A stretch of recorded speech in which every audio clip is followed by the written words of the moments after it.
राधे राधे राधे राधे राधे राधे राधे राधे राधे राधे राधे राधे राधे राधे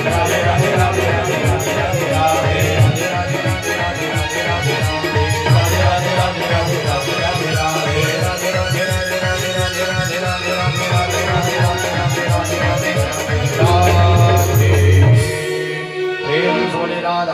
रमण सरकार की कृष्ण कन्हैया लाल की निसम्य गीतम तदनंग वर्धनो भज स्त्रिय कृष्ण गृहीत मानसा आजत मुरन्योन्यमलेक्षितोद्यमा सायत्र कांतो जवलोल कुंडला सायत्र कांतो जवलोल कुंडला। आज भगवान ने अपनी बंसी को बजाया है। भगवान ने जो ही बंसी को बजाया, जितनी भी गोपियां हैं अपने घर में हैं, अपने घर में हैं। कोई गोपियां दूध उबाल रही हैं,